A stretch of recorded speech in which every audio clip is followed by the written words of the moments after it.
آج اسلام مسلمانوں میں ہمیں خرابیاں بہت سی نظر آتی ہے، تو وہ اسلام کی خرابی نہیں ہے، وہ مسلمانوں کے اپنے عمل کی خرابی ہے، اپنے علم کی خرابی ہے۔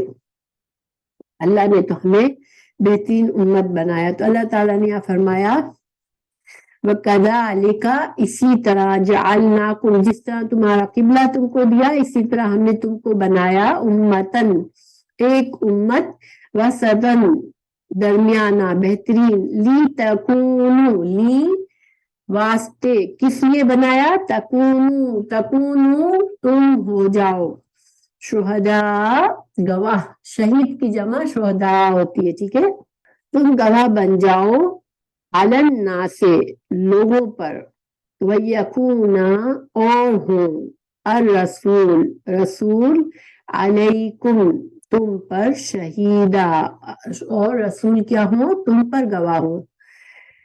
پھر اللہ تعالیٰ نے بتایا کہ ومان، اور نہیں، جعلنا، ہم نے بنایا، القبلۃ، قبلہ، التی، وہ جو، کنتا، تھے آپ، علیہا، جس پر، اللہ، مگر یہ کہ، لنعلم، تاکہ ہم جان لیں، من، کون، یتبع، پیروی کرتا ہے، الرسول، رسول کی، ممن، اس سے جو، ینقلب، جو پلٹ جاتا ہے، ینقلب، انقلاب، پلٹ جانا، الٹ پلٹ ہونا، کسی چیز کو پھر جانا، لوٹنا، ٹھیک ہے، تو ینقلب، جو پھر جاتا ہے، اعلی، اوپر، عقبیہ، عقبیہ، عقب کسی چیز کا پچھلا حصہ، تو ہماری ایڑیا جو ہوتی ہے وہ ہمارے پیچھے کی طرف ہوتی ہے، تو اس کو عقب کہتے ہیں، اور عقبیہ تسنیہ ہے، دو ایڑیوں پر۔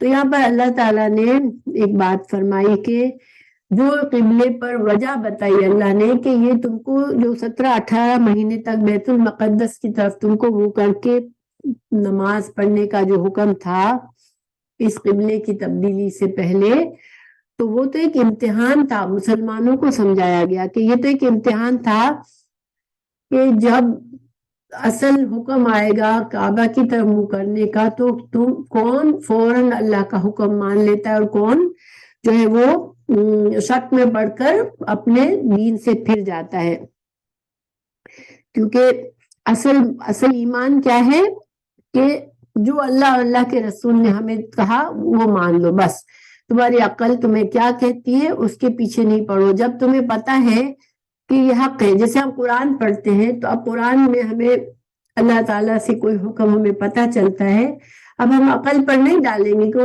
میری عقل تو اس حکم کو نہیں مانتی ہے، نہیں، اللہ کا حکم ہے، مجھے اس کتاب پر شک نہیں ہے، میں قرآن پڑھ رہی ہوں، مجھے اس پر شک نہیں ہے، تو پھر مجھے وہی کرنا ہے جو مجھے کہا گیا، بس چاہے میری عقل مجھے ہاں کہے چاہے نہ کہے۔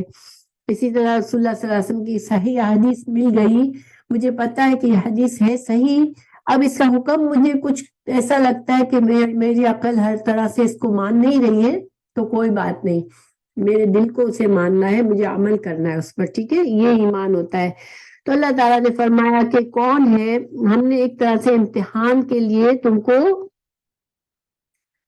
بیت المقدس کی طرف تمہارا منہ رکھا تھا تاکہ جب اصل حکم تبدیل ہو اور خانہ کعبہ کی طرف منہ کرنا پڑے تو کہیں تم شک میں نہ پڑ جاؤ، تم تردد میں نہ پڑ جاؤ، جو لوگ ایمان رکھتے ہیں وہ فوراً اللہ کا حکم مانتے ہیں، اور واقعی میں ایسا ہی ہوا کہ رسول اللہ صلی اللہ علیہ وسلم عصر کی نماز کے وقت یہ حکم آیا تھا، آپ صلی اللہ علیہ وسلم عصر کی نماز پڑھانے جا رہے تھے، آپ کو یہ وحی نازل ہوئی، آپ نے صحابہ سے کہا کہ ہم ہمارا قبلہ اب تبدیل ہو چکا ہے، لیکن جب آپ کو پتا ہے کہ اس وقت آلریڈی مسجد قباء بھی بن چکی تھی اور مسجد قبلتین جس کو ہم کہتے ہیں آج وہ بھی بنی ہوئی تھی، اور مسلمان تھوڑا اتنا بڑا ایریا ہو گیا تھا کہ مسلمان مسجد نبوی میں بھی نماز پڑھتے تھے، قباء میں بھی نماز پڑھتے تھے، قباء کی مسجد میں بھی اور مسجد قبلتین میں بھی۔ مسجد قبلتین اور مسجد قباء تک یہ بات پہنچی تو نماز میں تھے صحابہ کرام، آلریڈی نماز ہو رہی تھی، جو کہ یہاں کی طرح تو نہیں ہے، ظاہر ہے وہ فاصلے چل چل کے ہی لوگ کرتے تھے. تو جب کوئی وہاں پہنچا نماز آپ کی طرف پڑھ کر، وہاں نماز ہو رہی تھی، تو لوگوں کو بھی پتہ نہیں تھا، بیت المقدس کی طرف پڑھ رہے تھے. تو کسی نے آواز بلند کہا کہ اب قبلہ ہمارا بدل چکا ہے، خانہ کعبہ ہو چکا ہے. تو لوگ نماز کے دوران پورے امام نے بھی اپنی ڈائریکشن چینج کی اور تمام مسلمانوں نے بھی. تو یعنی کہ 180 ڈگریز کا لوگوں نے نماز کے دوران پڑھتے پڑھتے ہی سب کے سب پھر گئے کا، یعنی کہ اتنا بھی انتظار نہیں کیا کہ اللہ کا حکم آیا ہے کوئی بات نہیں ہم یہ نماز تو پوری کر دیں پھر ہم اگلی نماز میں منہ کریں گے. نہیں، اب اللہ کا حکم ہمیں آ گیا، ہمیں پتہ چل گیا، تو ایک سیکنڈ بھی ضائع نہیں کی اور اپنی ڈائریکشن چینج کر دی. یہ تھا ایمان ان کا. تو اللہ تعالیٰ فرما رہے ہیں کہ ہمیں یہ دیکھنا تھا کہ کون فوراً ایمان لے آتا ہے اور عمل کرتا ہے اور کون نہیں کرتا اور اپنے شک میں پڑ جاتا ہے اور پچھلے دین پہ چلا جاتا ہے. تو مخلص مسلمانوں نے تو فوراً کے اسی وجہ سے مسجد قبلتین کا نام، قبلتین کا مطلب ہوتا ہے دو قبلے، تو مسجد قبلتین کا نام کیوں پڑ گیا مسجد قبلتین؟ کیونکہ اس میں ایک نماز اس طرح پڑھی گئی کہ آدھی نماز جو تھی وہ بیت المقدس کی طرف پڑھ کے پھر آدھی نماز خانہ کعبہ کی طرف پڑھی گئی. تو اس کا قبلتین، مسجد قبلتین نام پڑ گیا. مسلمان تو ظاہر مخلص ہی تھے. اب ظاہر کہ کچھ منافقت جن لوگوں کے دلوں میں تھی ان کا پتہ چل گیا کہ منافقین جو تھے وہ ویسے ہی پورے دل سے ایمان نہیں لاتے. تو وہ ان کے بارے میں اللہ تعالیٰ فرما رہے کہ منافقین کی بھی پہچان ہو گئی کہ کون اعتراضات شروع کر دیے، کس نے اعتراضات شروع کر دیے اللہ کے حکم پر اور کس نے فوراً مان لیا. اور جس نے اعتراضات کیے یقیناً اس کا ایمان صحیح نہیں تھا، وہ منافقین تھے. پھر اللہ تعالیٰ آگے فرما رہے ہیں وَإِن كَانَتْ، اور اگرچہ ہے، ان اگر، کانت تھا، لَكَبِيرَةً، البتہ، کبیرتن، کبیر کہتے ہیں بہت بڑا، ٹھیک ہے، اللہ مگر، عَلَى الَّذِينَ، عَلَى اوپر، الَّذِينَ ان لوگوں کے، هَدَى اللَّهُ ہدایت دی جن کو اللہ نے. تو اللہ تعالیٰ فرما رہے کہ اگرچہ یہ حکم بہت بھاری تھا کہ مسلمانوں کو، دیکھیں ایک ڈائریکشن سے انسان کو لگاؤ ہوتا ہے، ایک محبت ہوتی ہے. ہم کعبہ، خانہ کعبہ سے ہم سب کو محبت ہے. کوئی ایسا کام کرتا ہے جس میں خانہ کعبہ کی توہین ہوتی ہے تو ہمیں اس سے اچھا نہیں لگتا دیکھ کر. ہم سب کے دلوں میں عزت ہے اس کعبہ کی. تو ہمیں کل کو کبھی دیکھا ہوگا آپ نے کہ کبھی ہم ایسی جگہ پھنسے ہوتے ہیں کہ ہمیں ڈائریکشن کا پتہ نہیں چل رہا ہوتا، تو ہمیں نماز پڑھتے ہوئے بے چینی ہوتی ہے کہ پتہ نہیں ہم غلط ڈائریکشن میں کہیں نماز نہ پڑھ لیں. تو اللہ تعالیٰ فرما رہے کہ یہ قبلے کی تبدیلی کا حکم کوئی ظاہر بہت بڑا حکم ہے، انسان کے ایمان سے اس کا تعلق ہے. لیکن جن کو اللہ نے ہدایت دی ہے، جن کو پتا ہے کہ مجھے تو صرف اللہ کی فرما برداری کرنی ہے، ڈائریکشن ساری اللہ کی ہے. جب مجھے اللہ نے کہا کہ اس ڈائریکشن میں پڑھو تو میں نے اس میں پڑھا، مجھے اس میں کہا تو میں نے اس میں پڑھ لیا. تو اللہ تعالیٰ فرما رہے کہ یہ ایمان والوں کے لیے بہت بھاری چیز نہیں ہے. لیکن کس کے لیے ایسا حکم بھاری تھا؟ منافقین کے لیے، کہ جن کو عقل سے اپنے ہر چیز کو جج کرتے تھے کہ ہمیں کس چیز میں فائدہ ہے، کس چیز میں نقصان ہے، تو وہ دیر لگاتے، وہ اپنے ان کے لیے ایسے احکامات جس میں آزمائش ہوتی ہے وہ مشکل لگتے ہیں. ایک تو یہ پتا چلا. اور پھر اگلی آیت پر میں نے ڈسکشن تھوڑا بھول گئی. اللہ تعالیٰ نے یہاں فرمایا کہ ہم نے تم کو امت وسط اسی طرح بنایا، جس طرح تم کو قبلے کا اعزاز دیا اسی طرح تم کو امت وسط بننے کا اعزاز دیا. مگر مقصد کیا تھا؟ کہ تم لوگوں پر گواہ بن جاؤ. تو لوگوں پر گواہ بننے کا کیا مقصد ہے، یہاں کیا مطلب ہے؟ تو حدیث میں سے پتہ چلتا ہے ہمیں کہ رسول اللہ صلی اللہ علیہ وسلم نے وضاحت فرمائی ہے اس کی کہ جب اللہ تعالیٰ پیغمبروں سے قیامت والے دن پوچھے گا کہ تم نے میرا پیغام لوگوں تک پہنچایا تھا، تو وہ کہیں گے کہ ہاں. اللہ تعالیٰ فرمائے گا تمہارا کوئی گواہ ہے؟ وہ کہیں گے ہاں محمد صلی اللہ علیہ وسلم اور ان کی امت ہماری گواہ ہے کہ ہم نے اپنی قوموں کو پیغام پہنچایا تھا. تو یہ مطلب ہے کہ ہمارا امت مسلمہ قیامت کے دن انبیاء ان کو ایز اے گواہ پیش کریں گے کہ ہاں اللہ تعالیٰ ہم نے تو اپنی قوموں کو دین کا پیغام پہنچایا تھا. کیونکہ قیامت کے دن اللہ تعالیٰ انبیاء سے پوچھے گا کہ تم نے اپنی قوم کو میرا پیغام پہنچایا تھا. وہ کہیں گے ہاں. تو ان کی قوموں کو بلایا جائے گا اور وہ انکار کر دیں گے. وہ کہیں گے نہیں ہم کو تو نہیں پیغام پہنچا, ہمارے پیغمبر کوئی نہیں آیا ہمارے پاس. تو اللہ تعالیٰ پھر انبیاء سے پوچھے گا تمہارے پاس کون گواہ ہے؟ تو وہ کہیں گے امت مسلمہ. تو امت مسلمہ گواہی دے گی کہ ہاں اللہ تعالیٰ ہم نے قرآن میں پڑھا تھا, ہمارے نبی صلی اللہ علیہ وسلم نے ہمیں بتایا تھا کہ ان انبیاء نے اپنی قوم کو پیغام پہنچایا تھا اور انہوں نے جھٹلایا تھا. جیسے ہمیں پتہ ہے نوح علیہ السلام نے 950 سال تک اپنی قوم کو پیغام پہنچایا تھا. اسی طرح ہمیں ہود علیہ السلام کا معلوم ہے, ہمیں صالح علیہ السلام کا معلوم ہے, ہمیں تمام پچھلے انبیاء کا ہمیں جو احوالات ہمیں بتائے گئے. تو ہم اس کی بنا پر قرآن پر ایمان کی وجہ سے ہم گواہ بنیں گے اس دن, اور ہم پر محمد صلی اللہ علیہ وسلم گواہ بنیں گے کہ رسول اللہ صلی اللہ علیہ وسلم سے پوچھا جائے گا کہ آپ نے اپنی قوم کو پیغام پہنچایا تھا, اور آپ صلی اللہ علیہ وسلم کہیں گے کہ ہاں. تو اس کا مطلب کہ تاکہ تم لوگوں پر گواہ بن جاؤ, یعنی کہ تمہیں امت وسط بنانے کا مقصد تمہارے اوپر ایک اور ذمہ داری کیا ہے کہ تم قرآن اور حدیث سے علم حاصل ہوگا جبھی تو ہم گواہی دیں گے نا. ہم نے اگر اپنی زندگی, ہمارا ایمان ہوگا قرآن پر, ہم نے قرآن کو سمجھا ہوگا پڑھا ہوگا, جبھی تو ہم گواہی دیں گے کہ ہاں اللہ قرآن میں ہمیں یہ بات بتائی گئی تھی, ہمارے انبیاء نے ہمارے رسول صلی اللہ علیہ وسلم نے ہمیں بتائی تھی کہ پچھلے انبیاء نے بھی پیغام پہنچا دیا تھا. تو ایک تو یہ مقصد ہمیں یہاں پر پتہ چلتا ہے, اور دوسرا یہ کہ اللہ تعالیٰ نے مسلمانوں کو بتا دیا کہ ایک طرح سے اس میں تمہارا امتحان بھی تھا اس طرح سے قبلے کی تبدیلی میں کہ کون سچا اللہ کے ماننے والا ہے اور فرما بردار ہے, اور کون اعتراضات کرنے والا ہے دین پر.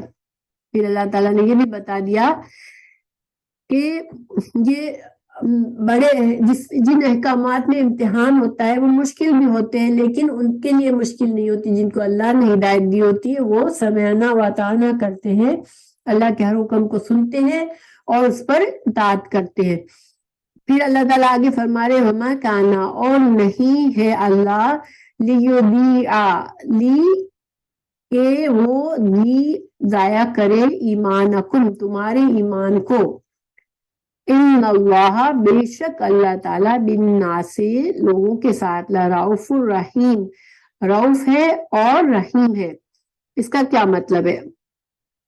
تو مطلب یہ ہے کہ اس کے بارے میں شان نزول کے بارے میں بتایا جاتا ہے کہ کچھ صحابہ نے یہ فکر کی کہ ہم نے 17 مہینے سے ہم بیت المقدس کی طرف رک کر کے نماز پڑھ رہے تھے, تو بہت سے لوگ تو اس دوران میں شہید بھی ہو گئے, مسلمان کافی دنیا سے رخصت بھی ہو گئے, تو انہوں نے تو کبھی کعبہ کی طرف نماز پڑھی بھی نہیں. اب ان کی نمازوں کا کیا ہوگا کہ ان کی تو ساری نمازیں بیت المقدس کی طرف تھی, اور مرنے سے پہلے کبھی انہوں نے کعبہ کی طرف نماز ہی نہیں پڑھی, تو کیا ان کو ان کی نمازوں کا ثواب ملے گا؟ تو یہ اللہ نے یہ آیت نازل فرمائی کہ اللہ تعالیٰ ان کی نمازوں کو ضائع نہیں کرے گا. جو مر گئے, جو قبلہ کی طرف منہ کرنے سے پہلے ہی جن کا انتقال ہو گیا, دنیا سے رخصت ہو گئے, تو اللہ ان کی نمازوں کو پھر بھی قبول کرے گا. کیونکہ آپ کو پتہ ہے کہ ہم قبلہ, اگر فرض نماز ہم قبلے کے رخ نہیں پڑھتے تو ہماری نماز قبول نہیں ہوتی. ٹھیک ہے, فرض نماز کے لیے ایک شرط ہے کہ قبلہ رخ ہونا ضروری ہے. کبھی کبھار ایسی حالت ہو کہ کوئی صورت نہ ہو ہمارے لیے کہ قبلے کی ڈائریکشن ہم معلوم کر سکیں, ہم سفر میں ہیں, اندھیرا ہے, سورج بھی نہیں ہے کہ ہم سائنس دیکھ سکیں. اب فجر کی نماز کے وقت ہمیں پتہ نہیں ہے کہ اب کیا کریں. اس وقت انسان نے اگر غلط ڈائریکشن میں غلطی سے پڑھ لی تو وہ دوسری بات ہے, ورنہ چونکہ غلطی انسان کو اللہ نے معاف کی ہے, لیکن ہمیں ضروری ہے کہ ہم پوری کوشش کریں کہ ہم اپنے قبلے کی ڈائریکشن معلوم کریں, پھر فرض نماز پڑھیں. کیونکہ فرض نماز کے لیے کنڈیشن ہے, تو جب صحابہ کو یہ پتا چلا کہ نماز قبول نہیں ہوتی بغیر قبلے کی ڈائریکشن کے، تو پھر ان لوگوں کا کیا ہوگا، ان کی نمازوں کا کیا ہوگا جو کہ مر گئے تبدیلی کا حکم آنے سے پہلے. تو اللہ نے کہا میں ان کی نمازیں ضائع نہیں کروں گا، ان کے اجر ضائع نہیں کروں گا. مگر یہاں اللہ تعالیٰ نے نماز کے بجائے کیا فرمایا کہ اللہ ان کا ایمان نہیں ضائع کرے گا. تو اس سے ہمیں کیا پتا چلا کہ نماز ایمان کی اہمیت پتا چلی کہ اللہ نے نماز کو ہی ایمان کہہ دیا کہ اللہ ان کا ایمان ضائع نہیں کرے گا. گویا ایمان کے ساتھ عمل شرط ہوتی ہے، اور نماز جو انسان کہے میں مسلمان ہوں وہ نماز ہی نہیں پڑھتا تو اس کا ایمان ادھورا ہے، کیونکہ نماز کے بغیر ایمان کامل نہیں ہوتا. اور نماز اتنی اہم عبادت ہے کہ جس کی نماز صحیح نہیں ہوئی، قبول نہیں ہوئی، تو پھر اس کا ایمان بھی ادھورا رہ گیا. تو اللہ تعالیٰ نے یہاں پر آخر میں فرمایا کہ اللہ رؤوف ہے اور رحیم ہے. تو رؤوف اور رحیم اس کے معنی پر ذرا سا غور کرتے ہیں. رؤوف را حمزہ فا میں دل کی نرمی، ٹھیک ہے، ایسی چیزوں کو دور کر دیتا ہے اللہ جس سے انسان کو نقصان پہنچے. یہ رؤوف کے معنی میں ہے کہ اللہ تعالیٰ رؤوف ہے بندوں پر، کہ اللہ تعالیٰ بندوں سے اس کی بری عادتیں، اس کے گناہ کا عذاب، اور اللہ اپنے مخلص بندوں کو مشکلات سے، پریشانیوں سے اور ان کے بری عادتوں سے اور گناہوں سے پاک کر کے اللہ تعالیٰ ان کو دور کر دیتا ہے، ان برائیوں کو، نقصان دہ چیزوں کو اللہ دور کر دیتا ہے. تو اللہ رؤوف ہے بندوں پر. اور اللہ رحیم ہے کہ اللہ تعالیٰ سے ایسے وسائل عطا کرتا ہے جو امن اور سکون کا باعث ہو، فائدہ مند چیزیں عطا کرتا ہے. اللہ تعالیٰ فائدہ مند انسان کے فائدے کی چیزیں کیا ہے؟ انسان کو اللہ ہدایت دیتا ہے، اللہ تعالیٰ انسان کے گناہوں کو معاف فرماتا ہے، گناہوں کا جو عذاب ہوتا ہے وہ دور کرتا ہے. تو یہ اللہ سبحانہ تعالیٰ رحیم بھی ہے، اور اپنی رحمت سے بندے کو ہدایت کی توفیق دیتا ہے.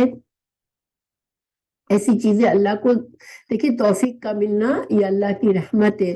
تو اللہ تعالیٰ رحیم ہے اور اللہ تعالیٰ رؤوف ہے کہ اللہ بندے کی نقصان دہ چیزیں انسانوں سے، بندوں سے دور کرتا ہے، اس لیے رؤوف ہے، اور بندے کو فائدہ مند چیزیں عطا کرتا ہے، اس لیے اللہ رحیم ہے. تو اللہ تعالیٰ نے فرمایا کہ انسان کی نیت اصل تو کاؤنٹ ہوتی ہے. اگر پھر عمل میں کہیں سے غلطی کسر رہ جاتی ہے، غلطی ہو جاتی ہے یا کمی رہ جاتی ہے، بھول ہو جاتی ہے، تو وہ اللہ تعالیٰ اس کو معاف کر دیتا ہے. اور جن لوگوں نے نمازیں پڑھی پہلے، ان کی نمازیں اللہ کے نزدیک قبول ہے.